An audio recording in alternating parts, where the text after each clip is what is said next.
Fala galera, tudo bem? Bem-vindo a mais um vídeo em nosso canal.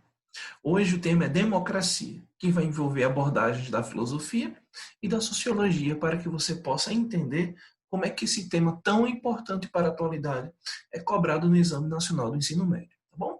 Se você não está inscrito nesse canal, eu peço que você se inscreva, por gentileza, ative o sininho das notificações, porque todo sábado você vai ter acesso a um vídeo novo, a uma discussão pertinente dentro do que cai no Enem, nos conteúdos, temas, conceitos, teorias de filosofia e sociologia, tá bom? Então, vamos para a nossa discussão hoje. Para que a gente possa entender, vamos pegar questões mais simples e vamos complexificando para que você entenda como é que geralmente é cobrado no Exame Nacional do Ensino Médio. A Mafalda do cartunista Aquino está reagindo à primeira definição de democracia nesta charge. Tal reação é oportuna pela diversidade de desdobramentos e pelos usos que a democracia foi e está sendo utilizada ao longo dos séculos. Mesmo passando tanto tempo desde a primeira definição de democracia, algumas afirmações permanecem válidas. Vamos dar uma olhadinha em qual charge essa questão se refere. Isso aqui. Democracia, do grego demos, povo, e kratos, autoridade, poder. Governo em que o povo exerce soberania. E aí tem a Mafalda ali, sorrindo, né? Observando a definição do dicionário e depois ela sorrindo. Qual é a grande discussão? Desde o início do termo, a palavra democracia se remete à necessidade do povo ser tomado dentro da lógica da soberania, o povo está à frente das decisões de uma nação, né? Vem sendo alvo de desdobramentos, distorções e mudanças no seu próprio sentido etimológico, tá bom? Então, hoje nós vamos resolver essa questão para que você entenda como é bastante atual. Assinala a alternativa correta. A. A democracia deve ser estabelecida pela igualdade jurídica nas eleições, segurança pública militarizada e o nacionalismo integral ou ultranacionalismo. B. Um sistema democrático. Em um sistema democrático, o poder pode ser atribuído com base em eleições livres em que ocorra a participação política ampla e a concorrência justa pelos seus cargos efetivos. C. Em uma democracia liberal, o governo eleito expressa a vontade do povo e, para isso ser possível, esse governo deve possuir poderes ilimitados sem regulações. D. A democracia deve ser estabelecida com o braço forte do Estado para permitir a uma pessoa ou um grupo o poder político necessário para se conduzir o país ao progresso. Pessoal, uma grande dica para pensar a democracia. Como na questão coloca a própria definição na charge, né, da Mafalda, quanto mais direitos o povo ter, mais interessante é a alternativa que se aproxima do ideal de resposta, tá bom? Então, aquilo que foge dentro desse cenário, nós vamos eliminar. Está claro aqui que a alternativa correta é a alternativa B. É um sistema democrático, o poder pode ser atribuído com base em eleições livres, em que ocorra participação política ampla e a concorrência justas pelos cargos eletivos. Ou seja, divide a lógica da democracia a partir da escolha de representantes, né? E a concorrência deve ser a mais justa possível, tudo bem?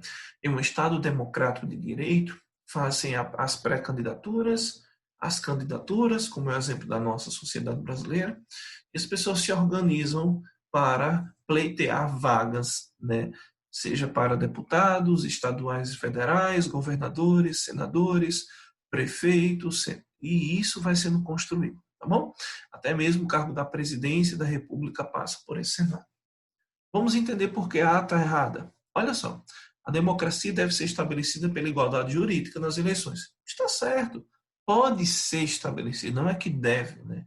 Pode ser, mas entende-se que numa democracia, a premissa de que todos são iguais perante a lei, né, a partir de julgamento, é a principal condição de organização de um ideal que se apresenta do nosso século XX para cá. Tá? Mas qual é a grande fissura que nós podemos entender nessa questão que nos afasta da resposta? Uma segurança pública militarizada precisa ser militarizada e o nacionalismo integrado ao ultranacionalismo. Ora, a história nos diz que o nacionalismo integral ou ultranacionalismo nos afasta da democracia e nos leva para estados totalitários. Tem alguma dúvida? Clica aqui embaixo no Drive, onde você vai ter acesso a um artigo da nossa grande pensadora Hannah Arendt, que vai te ajudar a entender um pouco sobre isso, tudo bem? Então vamos lá. C. Em uma democracia liberal, o governo eleito expressa a vontade do povo. Beleza, tudo certo. E para isso ser possível, esse governo deve possuir poderes ilimitados. Não. A grande premissa do iluminismo, da divisão dos poderes, como Montesquieu coloca, era para que o poder freie o poder e evite que a sociedade seja levada para uma tirania. Porque quando o indivíduo sobe ao poder e ele não tem regulação, ele pode nos conduzir a um estado cada vez mais autoritário, tudo bem? Cada vez mais totalitário. Então é necessário que o poder freie o poder. Hoje o STF faz uma função importante aqui no Brasil, porque ele tenta regular a partir das situações que se apresentam frente ao cenário, tá bom? E a D? A democracia deve ser estabelecida com o braço forte do Estado, para permitir uma pessoa ou ao grupo o poder político necessário para se conduzir o país ao progresso. Qual é o erro que a gente vai ter? Deve ser estabelecido com o braço forte do Estado para permitir uma pessoa, um grupo. A grande discussão que a gente vai ter aqui, o erro é que essa lógica da democracia não tem como braço forte o Estado, né?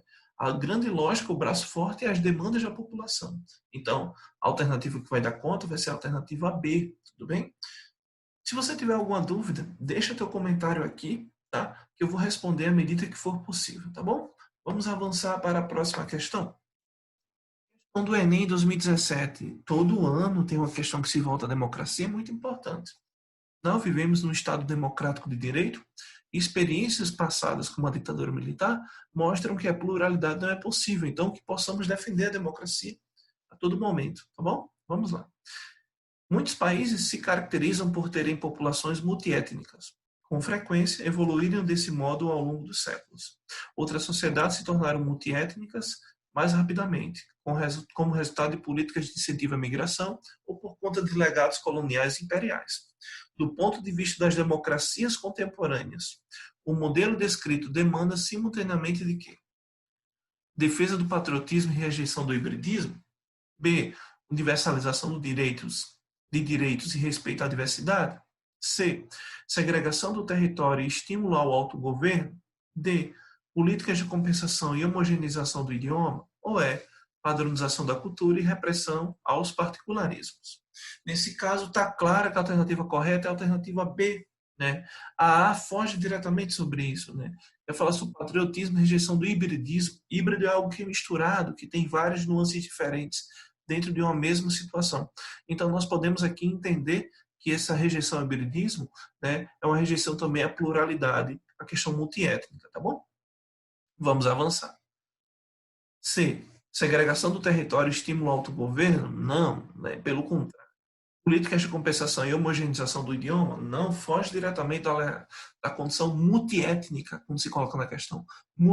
Várias etnias, várias identidades construídas culturalmente, cada uma com a sua singularidade, tudo bem? Então vamos para a próxima. Padronização da cultura e repressão aos particularismos. Não, isso é uma ditadura, Deus me livre. Então, nesse caso aqui, nós já podemos entender que a única questão que fala sobre aquela lógica que eu disse no início, quanto mais plural, melhor, nos remete a essa característica que está na B, tudo bem? Vamos avançar, meus amigos. Questão 3.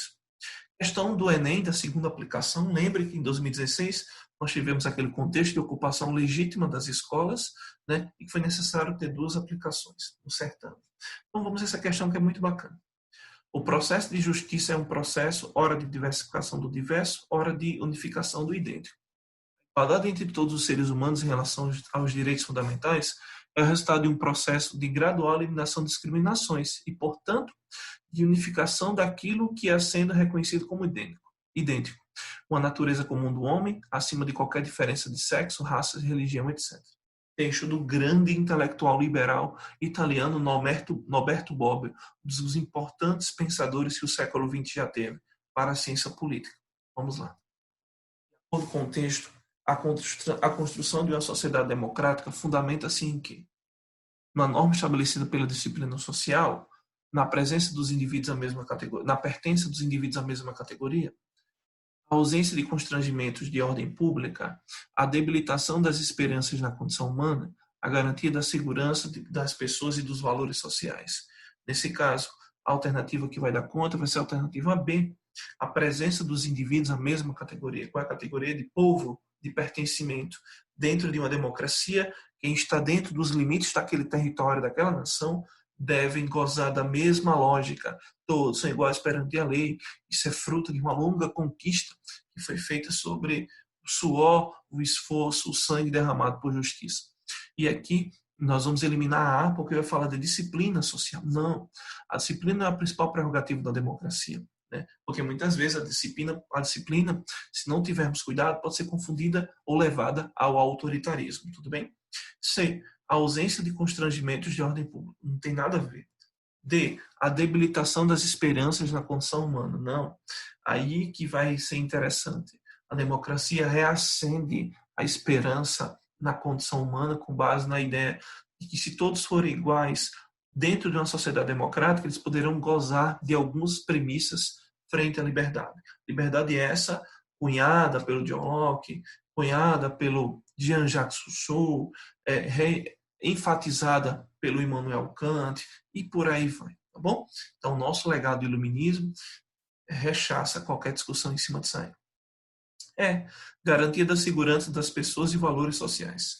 Poderia estar correta se, ao invés da segurança, seria a garantia de direitos das pessoas e os seus valores em sociedade. Mas como não é, não se limita a esse cenário, a construção com base na segurança, tudo bem? E aí, está gostando da nossa aula? Na nossa próxima questão, você vai ter acesso também aqui embaixo a uma lista com 25 questões só sobre democracia. Você vai poder ler, se você tiver alguma dúvida, comenta, tá bom? O Drive é livre, você vai poder clicar e ter acesso a toda essa problemática, tá bom? Vamos avançar para a próxima questão. Questão 4. Em meados de 1970, mais de 2/3 de todas as sociedades do mundo poderiam ser consideradas autoritárias. Atualmente, menos de 1/3 das sociedades é de natureza autoritária. Ainda bem. A democracia não está mais concentrada nos países ocidentais. Ela é agora definida, ao menos em princípio, em muitas regiões do mundo. Ou seja, é um processo de mundialização da democracia. Vamos lá ver por que Anthony Giddens nos ajuda a entender isso. Um exemplo de situação vivenciada em países democráticos é o quê? A disseminação das expressões artísticas, literárias e musicais para que a população se adeque às estratificações sociais. B. A possibilidade de consulta popular em forma de plebiscito para que o povo expresse suas opiniões a respeito de uma questão específica. C. A redução de oportunidades para que o cidadão possa intervir em aspectos da vida pública junto com o governo. D. A concentração de riquezas na mão do Estado para que o governo possa aumentar as igualdades sociais. Ou o grande número de partidos políticos para que os políticos usem de forma ilimitada o poder. Vamos lá. Aqui fica claro que a alternativa correta é a B, a possibilidade de consulta popular em forma de plebiscito, para que o povo expresse suas opiniões a respeito de uma questão específica. A disseminação das expressões artísticas, literárias e musicais para que a população se adeque às estratificações. Quase que não sai. O que seria estratificar? Se adequar seria se acostumar, se adaptar. Na democracia, não é a lógica da adaptação que está em jogo, mas a lógica das liberdades individuais. Então, significa que dá a entender que se o indivíduo está num segmento mais prejudicado de uma sociedade dividida em classes, lá embaixo na estratificação, ele não vai ter condições de reivindicar, porque a arte, as expressões literárias, musicais, ia funcionar como uma espécie de política de pão e circo. Isso não está em jogo. Bom, pelo contrário, nessa premissa liberal que a democracia se apresenta, o indivíduo ele pode lutar para que tenha direitos junto com um grupo que goza da mesma identidade, e ele também pode desenvolver capacidades para que ele possa crescer e avançar em sociedade, tá bom? C. Redução de oportunidades para que o cidadão possa intervir em aspectos da vida pública junto com o governo. Quando fala redução de oportunidades na democracia, a gente já descarta, né? Porque a democracia quer aumentar as oportunidades, mesmo sabendo que o esforço muitas vezes é em vão. Então, existem democracias que dizem que garantem igualdade de condições, mas não garantem, né? Como na nossa própria sociedade brasileira, que tem um Exame Nacional de Ensino Médio, que é democrático porque todos fazem a mesma prova, mas ao mesmo tempo não é, porque tem pessoas que têm condições de ensino diferentes. Além disso, tem pessoas que têm particularidades regionais diferentes que influenciam diretamente na hora do certame. Então, é apenas uma reflexão para que você entenda por que essa alternativa está errada. C. a concentração de riquezas na mão do Estado, para que o governo possa aumentar as igualdades sociais. A lógica da concentração de riqueza na mão do Estado gera abertura, né? Porque não é a concentração, mas a gestão de riquezas ou a democratização das riquezas a partir das políticas públicas fomentadas pelo Estado, certo? E isso seria interessante. E aí, um grande número de partidos para que os partidos usem de forma ilimitada o poder. Qual é o erro? Ilimitada. Né? Não existe isso, né? Só tem um recall, é uma crítica aos partidos quando chegam ao poder. Né? E é interessante que o pluripartidarismo é importante na democracia, mas ele não pode ter essa condição absoluta, porque podemos correr o risco de ter um Estado extremamente autoritário frente a esse cenário. Tá bom? Vamos avançar. Questão 5, a nossa última questão da Unicamp do ano passado, uma questão incrível, extremamente atual, para que a gente possa refletir sobre a importância da nossa democracia. Vamos a ela. No regime social, o fascismo social pode coexistir com a democracia política liberal. Em vez de sacrificar a democracia às exigências do capitalismo global, trivializa a democracia até o ponto de não ser necessário sacrificá-la para promover o capitalismo. Trata-se, pois, de um fascismo pluralista e, por isso, de uma forma de fascismo que nunca existiu.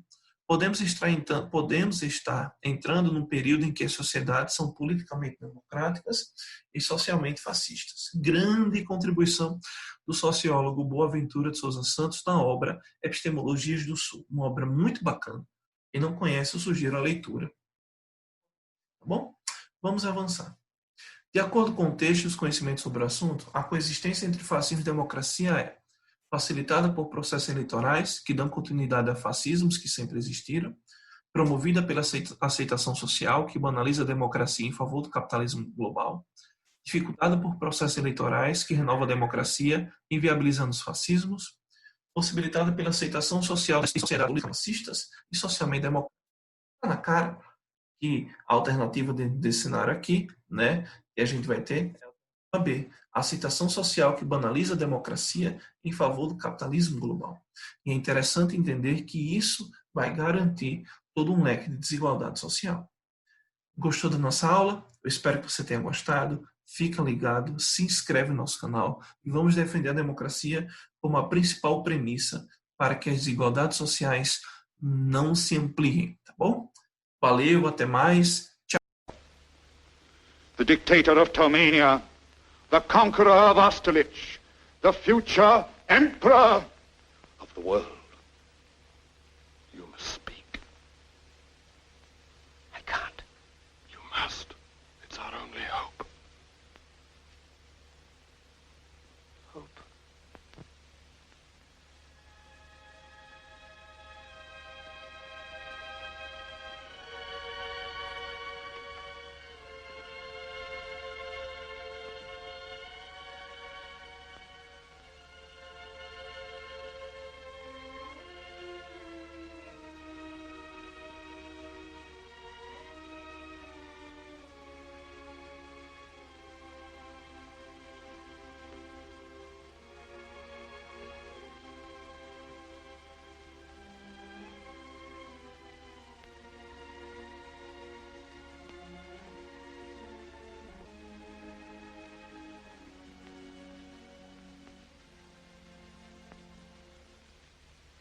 I'm sorry, but I don't want to be an emperor.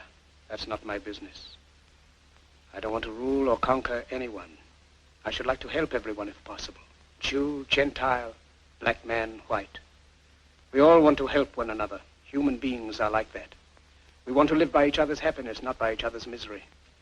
We don't want to hate and despise one another. In this world there's room for everyone, and the good earth is rich and can provide for everyone. The way of life can be free and beautiful, but we have lost the way. Greed has poisoned men's souls, has barricaded the world with hate, has goose-stepped us into misery and bloodshed. We have developed speed, but we have shut ourselves in. Machinery that gives abundance has left us in want. Our knowledge has made us cynical, our cleverness hard and unkind.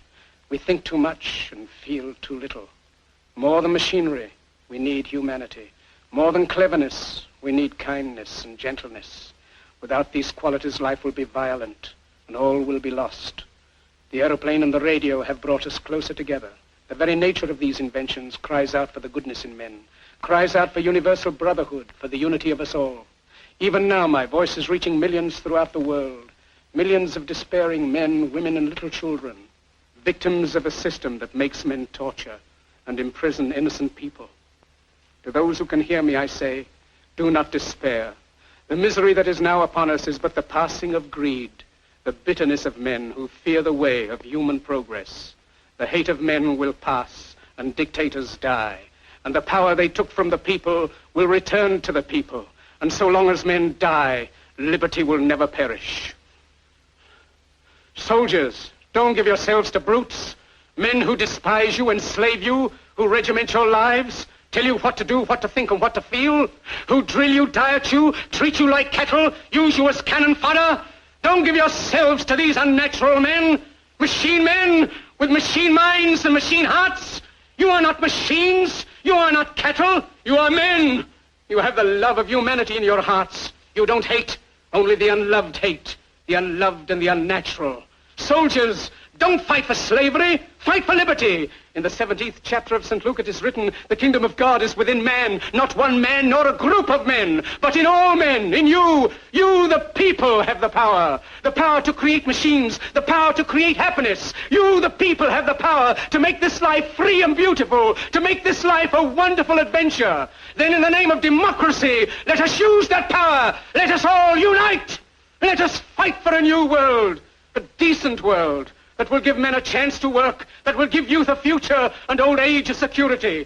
By the promise of these things, brutes have risen to power, but they lie. They do not fulfill that promise. They never will. Dictators free themselves, but they enslave the people. Now let us fight to fulfill that promise. Let us fight to free the world, to do away with national barriers, to do away with greed, with hate and intolerance. Let us fight for a world of reason, a world where science and progress will lead to all men's happiness. Soldiers, in the name of democracy, let us all unite!